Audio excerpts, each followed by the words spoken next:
Welcome back. We're now at our 2. This is Kyle and I'm Shelly, and we're just going to jump right in. If you didn't get a chance, and this is your first session with us, be sure you go back and get previous sessions. You'll get a lot of great downloads and some other things. But we've now acknowledged the fact that we have a dumpster fire of some type, smoldering, raging, whatever the case may be. But we have things in our life that are going to need some attention. But how do we go about getting that attention? How do we go into that fire and look and see what's in there? And how do we figure that out? Kyle, can you help me with that? Yeah, it's a great question, because I think, especially when we use the term dumpster fire, I think like, oh my gosh, it's hot. I don't want to approach it, right? Like I don't want to deal with it because it's too like messy, and like I don't want to get hot and like burned, right? All of the questions come up. So one of the first ways that I like to tackle first acknowledging the dumpster fire, whatever it is, but I think one of the key ingredients to starting, slowly to address that dumpster fire in your own unique life is recognizing what is and is not in your control, right? So there's a dumpster fire in your own life. Don't look around you and like start comparing your own dumpster fire to everyone else's because that just continues to let yours rage and burn. And that's no good for anyone, right? So do not worry about comparing yourself. I talk about comparison syndrome all the time, right? Our necks are so tired from looking from side to side, yet all we need to do is look at what's right in front. So again, looking at what is in this dumpster fire that's in my control and what might actually be an external force or external influence that, yes, it's there, but it's not in my control. So it's not something I need to focus on addressing right away because I can't change that. So really, really taking stock immediately of the things that you actually have power over or can change in your life, right? And so if you've been hanging around me a while, I talk about this as mindset, right? I'm a joyful mindset coach. So it's really going, acknowledge that there's a fire and then address what it is that's in your control. And my biggest takeaway here is that this is what's in your control. The thoughts that you have about your own issues, your own circumstances, your own dumpster fire in this case, right? How do you reclaim your energy? Your power is first acknowledging and recognizing what power or what control you have over it, right? What is in your control, what isn't in your control. Does that make sense, Shelly? It makes a lot of sense. We have a tendency to want to take on things, particularly as women and moms and, very powerful, structured women like we are. We know we can handle it. But if it doesn't belong to you, you're never going to be able to handle it. And you'll always have that fear.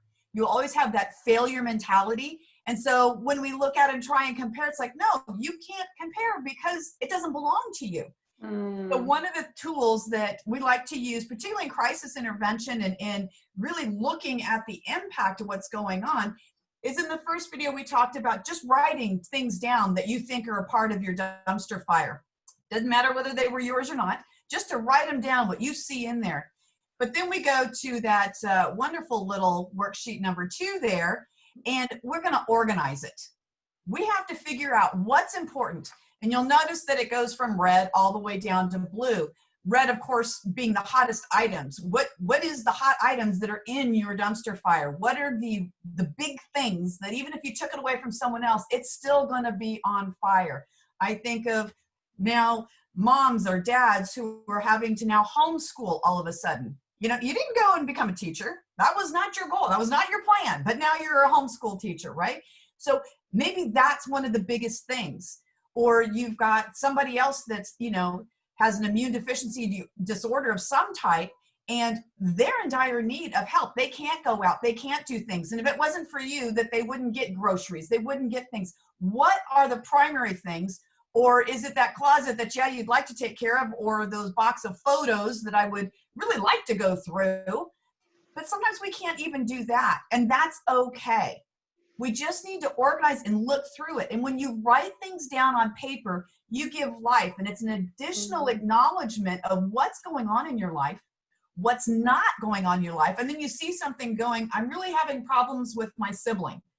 Well, what do I own in that? And what does my sibling own in that? Because it doesn't belong to us or your neighbor or a coworker or whatever it happens to be. Then you can define what is your responsibility and what is the other person's responsibility.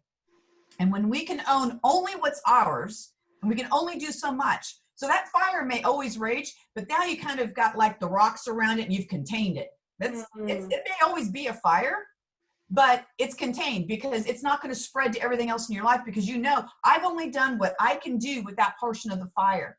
And that's okay.